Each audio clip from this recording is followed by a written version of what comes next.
All the best teams in the world have multiple coaches that do different things. I definitely think it's an important role, but it's hard to find somebody that classifies that position in North America. You're basically telling people to play the game for a living. It's like, oh, no, you should do it like this. Obviously, players are going to think what they want to play is the best, but having someone there to not even argue with them, but just to bring up questions, make them discuss stuff more than they usually would. I can trust Double Lift to have insane vein mechanics. I'm cool with that. As a coach, you're bringing that big picture strategy, you're bringing the experience of watching film for hours and hours and hours. So it's more about changing the way the players communicate to each other, instilling good habits, and having them understand strategy at a very high level. And then you kind of just release them into the game and hope they do well. Which is very nerve-wracking too, because you lose all control. It varies, depending on what style of coaching you do. Some coaches that are more, you need to play what I'm setting out, as well as my schedule, full-on like football style coach. Some of the coaches don't really coach like as hardcore as I do. I feel that we've done better because we've become more structured, and a coach is part of that system. I focus a lot of my time on team building and making sure that they get along, they can communicate well, and just the overall strategy.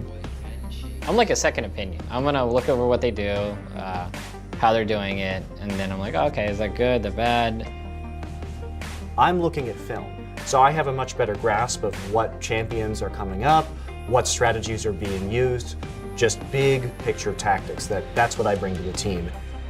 Definitely more of this, I'm not a yelling person. It really depends on the mood that I'm in that day, but I do yell sometimes, yes. All you did was just let them win that game. Yeah, like slowly. Yeah, because we never went in. You didn't do anything. I can't really impact them on the live match. It's all up to the player at that point. It is what it is. If they lose, they lose. If they win, they win. It's really, the very important thing is really taking the experience out of it. Once I leave the stage, I have zero control on what's going to happen. I'm nervous the entire game. I can't sit down during games. I stand on the side just waiting for the first big play to happen. Oh! The most recent game between CLG and Curse, they really only had one way to win, which was a flank attack in the mid game. I was really happy that they identified the proper strategy to use, executed it well. It's nice to have, to see the work bearing fruit. Great fucking job, guys. Really good planning. Really nice counter. This is all I'm doing right now. I've invested 100% into it. I have no clue what I'm going to do after this. I get paid to do this, but I love to do this. I love the guys that I work with. They're all incredibly hardworking, and I just want them to do super well. I want them to do good, and I want them to succeed, and I want everybody from Curtis to do good.